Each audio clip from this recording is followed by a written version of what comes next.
शहरों की भीड़ से दूर बसा एक छोटा सा आदिवासी गांव, जहां पर बहुत ही गरीबी थी, व्यवसाय भी नहीं थे। लोग अपने परिवारों के पालन पोषण और भोजन की व्यवस्था के लिए गांव से बहुत दूर शहरों में जाकर मजदूरी करते थे और शाम को घर लौटते थे। पर इन सब चीजों के कारण गांव के आदिवासी लोगों को बहुत ही परेशानियों का सामना करना पड़ता था। कभी गर्मी, कभी बरसात, कभी ठंड, हर मौसम से लड़ना पड़ता था। पर गांव वालों की मजबूरी थी, क्योंकि गांव में बिजली पानी की व्यवस्था बहुत कम थी और गांव में व्यवसाय भी नहीं थे। जिनके पास थोड़ी बहुत जमीन थी वो अपनी जमीन पर खेती करके थोड़े बहुत पैसे कमा लेते थे। पर इस मुश्किल की घड़ी में गांव की एक बहुत ही समझदार महिला तारा देवी ने एक उपाय सुझाया। मैं आप सबको यही कह रही हूँ कि हम सबको मिलकर गांव की सड़क पर एक ढाबा खोलना चाहिए, क्योंकि यहाँ से बहुत से शहरी लोग गुजरते हैं। जब ढाबा देखेंगे तो वो यहाँ भोजन के लिए जरूर रुकेंगे। इससे हम सभी आदिवासी समुदाय के लोगों की कमाई भी होगी और हमारे रोजाना शहर से आने जाने की कठिनाई भी दूर हो जाएगी। तारा ठीक कह रही है। हम सब गांव की औरतें अपने आदिवासी पारंपरिक व्यंजन बनाकर जब शहर के लोगों को खिलाएंगे तो इतना तो हमें पता है कि शहर के लोगों को हमारे आदिवासी व्यंजन बहुत पसंद आएंगे। हाँ, क्योंकि हमारा भोजन मिट्टी के बर्तनों और केले के पत्तों के इस्तेमाल से बना होता है। शहरी लोग इस भोजन को जरूर पसंद करेंगे। अब हमें देर नहीं करनी चाहिए। मेरी पत्नी तारा ठीक कह रही है। हम सबको मिलकर खूब मेहनत करनी है और एक आदिवासी ढाबा तैयार करना है। इस काम में हमें आज से ही लग जाना चाहिए। सब आदिवासी लोगों ने तारा और उसके पति की बात को माना और सबने मिलकर खूब मेहनत से गांव के बाहर सड़क पर एक कच्चा ढाबा बना लिया, क्योंकि आदिवासी गांव वालों के पास इतने पैसे नहीं थे कि वो मजबूत और पक्का ढाबा बना सके। ढाबे का भोजन खाने में बहुत ही स्वादिष्ट होता था। शाकाहारी, मांसाहारी दोनों तरह का भोजन आदिवासी लोगों के ढाबे पर मिलता था। दिन भर जो भी कमाई होती सारे गांव वाले आपस में बराबर बराबर बांट लेते। धीरे धीरे ढाबे पर कमाई होनी शुरू हुई। पर एक दिन जब आदिवासी लोग ढाबे पर खाना बना रहे थे तो अचानक बहुत तेज बारिश आनी शुरू हो गई। तारा, हमने तुम्हारी और शैलेंद्र की सलाह पर ढाबा खोल तो लिया है और आज तो हम सबका बहुत नुकसान हो गया भाई। देखो तो बारिश रुकने का नाम ही नहीं ले रही है। ढाबे पर जो भी खाना बना हुआ है सब पतीलों में पानी भर रहा है। अब रुकने का कोई फायदा नहीं है। हम सबको घर चलना चाहिए और कल से वहीं शहर जाकर मजदूरी का काम शुरू करना चाहिए। यहाँ इस कच्चे ढाबे पर मेहनत करके हम अपना समय और पैसा खराब नहीं कर सकते। सब गांव वाले वापस अपने घरों को चले गए, क्योंकि ढाबे में पूरी तरह से पानी भर चुका था। ढाबा बारिश के पानी में डूब चुका था। हमने क्या सोचा था और क्या हो गया। इस बारिश और तूफान ने तो सब कुछ खराब कर दिया। तारा, चलो घर चलते हैं। ऐसे बारिश में कब तक भीगती रहोगी, बीमार पड़ जाओगी। शैलेंद्र, मैंने अपने आदिवासी लोगों की भलाई के लिए बहुत कुछ सोचा था, पर आज सब कुछ खत्म हो गया। अभी तारा और उसका पति शैलेंद्र बात कर ही रहे थे कि अचानक एक गाड़ी तेज रफ्तार से आकर एक पेड़ से टकरा जाती है और उसमें बैठा एक बड़ी उम्र का आदमी और ड्राइवर जख्मी होकर बेहोश हो जाते हैं। सुनो, वो देखो, सामने कार का एक्सीडेंट हुआ है। हमें चलकर देखना चाहिए। लगता है बारिश में कार संभाल नहीं पाए। तारा, इनको तो चोट आई है। हमें गांव वालों को बुलाना चाहिए। एक काम करो, मैं यहीं रुकता हूँ, तुम सारे गांव वालों को बुला कर लाओ। हमें इनकी मदद करनी होगी। हाँ, मैं अभी बुला कर लाती हूँ। तारा दौड़कर जाती है और सारे गांव वालों को बुला लाती है। सब लोग कार में जख्मी ड्राइवर और उसके मालिक को गांव के अंदर ले जाते हैं। गांव का एक वैद्य उनको ठीक करने की कोशिश करता है। इसमें सभी आदिवासी लोग भी उसकी मदद करते हैं। कुछ घंटों बाद मालिक और ड्राइवर को होश आता है। गांव वाले ये देखकर खुश हो जाते हैं। शुक्र है भगवान का कि आप दोनों को होश आ गया। आप दोनों ये काढ़ा पी लो। इससे दर्द में आराम आएगा और जख्म भी जल्दी भरेगा। आप सबका बहुत बहुत धन्यवाद। बारिश बहुत तेज थी, ड्राइवर को पता ही नहीं चला। सेठ जी, पता नहीं कार कैसे फिसलती चली गई और अचानक से सब कुछ हुआ कि मुझे संभलने का मौका ही नहीं मिला। मेरी पत्नी यशोदा ने मना किया था, पर मैंने उसकी बात नहीं मानी और दूसरे शहर के लिए निकल पड़ा। कब एक्सीडेंट हुआ कुछ नहीं पता चला। ये तो अब होश आया है तो कुछ कुछ याद आ रहा है। अब ये कौन सा गांव है? ये मैंने पहले कभी नहीं देखा। शहर के बाहर वाली सड़क पर हमने ढाबा खोला था, इसी वजह से आज हम वहां सड़क पर थे, तभी आपको देख लिया। नहीं तो हमारा गांव तो बहुत अंदर पड़ जाता है, तो बाहर से निकलने वाले लोगों का पता ही नहीं चलता। हम आदिवासी हैं। यह हमारा आदिवासी गांव है, शहर से बहुत दूर पड़ता है, इस वजह से शायद आपकी कभी नजर नहीं गई होगी। ढाबा? अब कौन सा ढाबा साहब? ढाबा तो बारिश और तूफान में डूब चुका है। सेठ को सारी बात पता चलती है। सेठ ने देखा कि ढाबा सचमुच पूरी तरह से डूब चुका था। उस सेठ का नाम मनोहर लाल था। मनोहर लाल ने मन ही मन विचार किया कि जब आदिवासी लोग उसके लिए इतना कर सकते हैं, उसकी जान बचा सकते हैं, तो उसको भी उनके लिए कुछ न कुछ करना चाहिए। सेठ मनोहर लाल ने आदिवासी लोगों की मदद की और अपना पैसा लगाकर उन्हें एक पक्का मजबूत ढाबा बनवा कर दिया। अब पक्का ढाबा बन जाने की वजह से वहां पर बिक्री और बढ़ गई। अब मौसम का भी कोई प्रभाव उस ढाबे पर नहीं पड़ता था। आपका बहुत बहुत शुक्रिया मनोहर लाल जी। आज आपकी मेहरबानी की वजह से हम आदिवासी लोगों का ढाबा फिर से चलने लगा। बहन, तुम सबने भी तो मेरे लिए कितना किया है, मेरी जान बचाई, वरना आजकल कौन किसकी मदद करता है। तुम सबने जब मेरे लिए इतना किया तो मेरा भी तो फर्ज बनता है कि मैं तुम सबके काम आ सकूं। तुम सब गांव वालों को कभी भी कोई भी परेशानी हो तो बेझिझक मुझसे कहना, मैं हमेशा तुम सबकी मदद के लिए तैयार रहूंगा। सेठ मनोहर लाल की मदद से सभी आदिवासी गांव वाले बहुत खुश थे। धीरे धीरे उस आदिवासी गांव ने भी तरक्की करनी शुरू कर दी।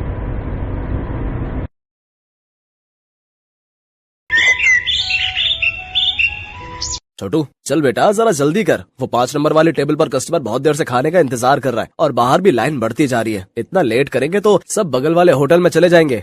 बस मालिक, 5 नंबर वाले का ऑर्डर तैयार है और यहाँ कुछ टेबल भी बस खाली होने वाली हैं, तो बाहर वाले कस्टमर्स अब अंदर आ सकते हैं। ये है सत्यभान और इसका होटल अतिथि देवो भव। जैसा इस होटल का नाम था, ठीक वैसा ही यहाँ का काम था। होटल के अंदर आने से पहले हर कस्टमर का तिलक किया जाता था और फिर बड़े ही सम्मान के साथ उसे बिठाकर खाना परोसा जाता था। इस अनोखे तरीके की वजह से ही सत्यभान का ये होटल बहुत मशहूर था और बड़ी दूर दूर से लोग यहाँ खाना खाने आते थे। होटल के खाने का बढ़िया स्वाद और यहाँ की साफ सफाई भी एक बड़ी वजह थी कि आसपास के कई होटलों और ढाबों को छोड़कर कस्टमर सत्यभान के पास ही आते थे। सर, मेरा नाम रमन है, मैं पब्लिक टाइम्स अखबार से आया हूँ, मुझे आपका इंटरव्यू करना है। अच्छा, हाँ हाँ, क्यों नहीं, आइए आइए। रुकिए, पहले मैं आपका तिलक करूंगा। हाँ, अब ठीक है, अब आप यहाँ आराम से बैठिए। छोटू, जल्दी से साहब के लिए गर्मा गर्म कचौड़ियाँ और बढ़िया चाय तो लेकर आ। हाँ तो सत्यभान जी, सबसे पहले मैं आपका पूरा होटल और यहाँ की किचन देखना चाहूंगा। वैसे सुना तो मैंने ये है कि आप किसी को भी अपनी रसोई में लेकर नहीं जाते, लेकिन मुझे तो आपके वहाँ लेकर जाना ही होगा, वरना ये इंटरव्यू अधूरा रह जाएगा। अरे बस, वो बात ऐसी है कि आप तो जानते ही हैं, होटल के बिजनेस में सारा खेल खाने में इस्तेमाल होने वाले मसालों और रेसिपी का ही है, और यहाँ मैंने और मेरे साथियों ने बड़ी मेहनत से ये सब तैयार किया है। अच्छा, लेकिन आपके यहाँ जो लोग काम करते हैं, मतलब आपके साथी, अगर उनमें से किसी ने धोखा दिया तो? नहीं नहीं, ऐसा तो हो ही नहीं सकता। यहाँ जितने भी लोग मेरे लिए काम करते हैं वो सब के सब मेरे गांव से ही हैं, यानी सब मेरा परिवार है। आज तक का रिकॉर्ड है, मुझे मेरा कोई साथी छोड़कर नहीं गया। ये तो वाकई बहुत बड़ी बात है। लेकिन अब तो आप इतने मशहूर हो गए, आपका होटल एक ब्रांड बन चुका है, तो लोग आपकी रसोई को अंदर से देखना चाहते हैं। आप चिंता मत कीजिए, मैं आपके मसालों और रेसिपीज का राज नहीं खोलूंगा, लेकिन रसोई के अंदर की कुछ फोटोज तो चाहिए होंगी आपके इंटरव्यू के साथ छापने के लिए। सत्यभान उस पत्रकार को समझाने की कोशिश करता है, लेकिन वो खुद ही उस पत्रकार की बातों में फंस जाता है। अखबार में अपना इंटरव्यू और फोटो छपने की बात से वो बहुत खुश था और इसी खुशी में वो बह गया और उस पत्रकार को उसने अपने होटल का एक एक कोना बहुत अच्छे से दिखाया। साथ ही अपनी रसोई में ले जाकर अपने सारे तौर तरीकों और रेसिपीज का भी अनजाने में खुलासा करता गया। वो पत्रकार होटल की लगभग हर चीज की तस्वीर ले रहा था। इंटरव्यू के दौरान उसने सत्यभान से कई सवाल पूछे, जिनके जवाबों में सत्यभान के सारे सीक्रेट खुलते जा रहे थे। अच्छा सत्यभान जी, बहुत अच्छा लगा आपसे मिलकर। इंटरव्यू के लिए शुक्रिया, अब मैं चलता हूँ। जी जी, आपका बहुत शुक्रिया। अब वैसे ये सब कब छपेगा अखबार में? बस यही 1-2 दिन में, मैं आपको फोन पर इन्फॉर्म करूंगा। इतना कहकर वो पत्रकार सत्यभान के होटल से बाहर निकलता है और कुछ दूर पहुंचते ही मुस्कुराते हुए अपने गले में पहना हुआ आई कार्ड उतारकर एक कूड़े के ढेर में फेंक देता है। बड़ा अक्लमंद समझता था खुद को, एक नंबर का बेवकूफ निकला ये तो। असल में ये आदमी कोई पत्रकार था ही नहीं, पास ही मौजूद एक दूसरे होटल के मालिक का रिश्तेदार था, जो पत्रकार बनकर सत्यभान के सारे सीक्रेट जानने के लिए उसके पास गया था। ये आदमी अपने मकसद में पूरी तरह से कामयाब हो चुका था। इधर सत्यभान रोज सुबह के अखबार में अपने इंटरव्यू के छपने का इंतजार कर रहा था। जा छोटू, देख तो अखबार आ गया होगा। अब तो पूरे 4 दिन हो लिए, आज तो पक्का अपनी फोटो छपी होगी। छोटू फौरन उस दिन का अखबार लेकर आता है, लेकिन बीते दिनों की तरह उसमें भी सत्यभान और उसके होटल का जिक्र तक नहीं था। ये देखकर सत्यभान उदास हो जाता है। ऐसा कई दिनों तक होता रहा। फिर सत्यभान ने उम्मीद ही छोड़ दी और ये सब कुछ भुला दिया। फिर एक दिन अचानक सत्यभान के होटल में रेड पड़ जाती है। फूड इंस्पेक्टर अपने कुछ आदमियों के साथ सत्यभान के होटल पहुंचते हैं और वहां मौजूद हर चीज की जांच करने लगते हैं। देखिए, हमें आपके होटल के खिलाफ शिकायत मिली है कि आप खाने में नकली सामान का इस्तेमाल करते हैं। ये कैसी बातें कर रहे हैं आप? सालों से मैं इस होटल को चला रहा हूँ, वो भी पूरी ईमानदारी से। अगर ऐसा है तो हमें यहाँ की तलाशी लेने दीजिए। चलिए हटिए यहाँ से। पूरी टीम होटल का कोना कोना छानने लगती है। तभी उन्हें किचन के पास एक छोटा सा दरवाजा दिखता है। फूड इंस्पेक्टर खुद इस दरवाजे को खोलकर अंदर जाते हैं तो उन्हें काफी मात्रा में नकली घी, तेल, नकली मसाले जैसी कई चीजें मिलती हैं। तो ये है तुम्हारी ईमानदारी का सबूत? हाँ, शर्म आनी चाहिए तुम्हें। सत्यभान को कुछ समझ ही नहीं आ रहा था कि आखिर उसके साथ हुआ क्या। खाद्य विभाग की टीम सत्यभान के होटल को सील कर देती है। साथ ही सत्यभान को जेल भेज दिया जाता है। एक ही पल में सत्यभान का सब कुछ बर्बाद हो गया था। उसका परिवार सड़क पर आ गया था। सत्यभान खुद को बेगुनाह साबित नहीं कर सका और उसका सब कुछ जुर्माने की रकम अदा करने में चला जाता है। उसके गांव के लोग जो उसके लिए काम किया करते थे, वो भी उसका साथ छोड़कर गांव वापस चले जाते हैं, सिवाय छोटू के। चलो, तुम्हारी जमानत हो गई है। जमानत की बात सुनकर सत्यभान चौंक जाता है। वो बाहर आकर देखता है तो एक वकील के साथ खड़ा छोटू उसका इंतजार कर रहा था। छोटू, तूने ये सब कैसे किया बेटा? तेरे पास इतने पैसे कहाँ से आए?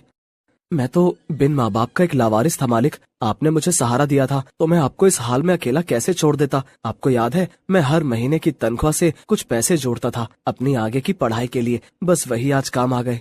छोटू की बात सुनकर सत्यभान की आंखों में आंसू आ जाते हैं और वो छोटू को गले लगा लेता है। लेकिन अभी भी सब कुछ ठीक नहीं हुआ था। शहर भर में सत्यभान का नाम खराब हो चुका था। इसलिए सत्यभान अपने परिवार और छोटू के साथ शहर छोड़कर अपने गांव चला जाता है। वहां बांस के बड़े बड़े जंगल थे, जिनके बीचों बीच एक छोटी सी झोपड़ी बनाकर सत्यभान और उसका परिवार रहने लगता है। सत्यभान के पास गुजर बसर के लायक भी पैसे नहीं थे, इसलिए उसे कुछ तो करना ही था। तभी एक दिन उसने गांव के एक बच्चे को एक आधे कटे बांस में कुछ खाते हुए देखा। सत्यभान उस बच्चे के पास गया और उससे बोला, बेटा, ये क्या खा रहे हो?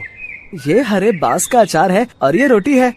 ये बर्तन, ये भी बांस से बना है। वो यहाँ गांव में बांस ही सबसे ज्यादा उगता है ना, तो हम लोग इसी का ज्यादा से ज्यादा इस्तेमाल करते हैं। उस बच्चे की बात सुनकर जैसे सत्यभान के दिमाग के घोड़े दौड़ने लगे। उसने फौरन छोटू को अपने पास बुलाया और उसे कुछ समझाने लगा। फिर अगले दिन तड़के सुबह ही वो छोटू के साथ बांस के जंगल में गया और ढेर सारी बांस की लकड़ियां काट कर ले आया। सत्यभान और छोटू दिन रात लगे रहे और देखते ही देखते उन दोनों ने सिर्फ बांस की मदद से पूरा का पूरा होटल बनाकर तैयार कर लिया, जहां दीवारें भी बांस की थीं और सारे बर्तन भी। अब सवाल ये था कि इस होटल में पकेगा क्या? मालिक, आप चिंता मत कीजिए, हमें जाकर सब लोगों से बात करनी चाहिए जो शहर में अपने साथ काम करते थे। मुझे विश्वास है कि वो सब हमारा साथ जरूर देंगे। छोटू की बात मानकर सत्यभान अपने गांव के लोगों से बात करता है। धीरे धीरे गांव के कई लोग उसकी मदद के लिए आगे आते हैं। कई लोग उसे मुफ्त में राशन देते हैं, जिसके साथ हरे बांस का इस्तेमाल करके सत्यभान और छोटू होटल के लिए खाना बनाते हैं। और इस तरह एक बार फिर सत्यभान का होटल चल पड़ता है। लेकिन हालात अब पहले से बहुत अलग थे। कई दिनों तक सत्यभान के होटल में एक भी ग्राहक नहीं आता। फिर एक दिन शहर से कुछ दोस्तों का एक ग्रुप वहां आता है और सत्यभान के अनोखे होटल को देखकर चौंक जाता है। कुछ नया आजमाने के इरादे से वो सभी सत्यभान के होटल के अंदर आ जाते हैं। सत्यभान उन सब की बहुत ही अच्छे से खातिरदारी करता है और फिर भाई वाह, मजा आ गया। ये तो बिल्कुल ही नया एक्सपीरियंस था। शहर से इतनी दूर इतनी अच्छी सर्विस और उससे भी बढ़िया खाना। सच में बहुत अच्छा लगा यहाँ आकर। और सबसे बड़ी बात, मुझे तो पता ही नहीं था कि बांस को भी खा सकते हैं, वो भी इतने अलग अलग रेसिपीज में। सत्यभान के खाने और अलग किस्म के होटल की तारीफ वो सभी दोस्त अपने दूसरे दोस्तों से जाकर करते हैं, जिसके चलते और भी लोग खास तौर पर सत्यभान के होटल में खाना खाने वहां पर आते हैं। सत्यभान की सर्विस और खाना बहुत जल्दी अपना पहचान बना रहा था। लोग शहर के हाई फाई होटल छोड़कर सत्यभान के पास गांव में आ रहे थे। धीरे धीरे सत्यभान की गाड़ी पटरी पर आने लगती है और उसके पुराने साथी जो गांव में ही थे वो भी उसके पास काम पर लौट आते हैं। मालिक, भगवान की दया से अब सब ठीक हो रहा है, लेकिन अब तक ये समझ नहीं आया कि आखिर वो सब नकली सामान उस दिन अपने होटल में आया कहाँ से। ये पहेली तो सच में सुलझानी ही होगी छोटू। मुझे लगता है मुझे कुछ करना चाहिए। सत्यभान के पास अब इतने पैसे जमा हो चुके थे कि वो अपने खिलाफ रची गई साजिश की जांच करवा सकता था। वो अपने केस को रीओपन करवाता है और एक प्राइवेट डिटेक्टिव की मदद से सारा सच बाहर निकलवाता है। असल में रमन जो सत्यभान के पास पत्रकार बनकर आया था, ये सब उसके और उसके रिश्तेदार की सांठगांठ थी, जो सत्यभान के पुराने होटल के पास ही अपना होटल चलाता था। साथ ही सत्यभान की तरक्की से जलता भी था। रमन के द्वारा जुटाई गई जानकारी की मदद से ही वो सारा नकली सामान रातों रात चुपके से सत्यभान के होटल के अंदर पहुंचाया गया था। प्राइवेट डिटेक्टिव ने सारे जरूरी सबूत जुटा लिए थे, जिनकी मदद से दूध का दूध और पानी का पानी हो गया। दोषियों को सजा मिली और सत्यभान को उसकी खोई हुई इज्जत। शहर में मौजूद सत्यभान की सारी संपत्ति उसे वापस मिल जाती है, जहां सत्यभान फिर से अपना होटल शुरू करता है, लेकिन बिल्कुल नई थीम, नए तौर तरीकों और नई रेसिपीज के साथ।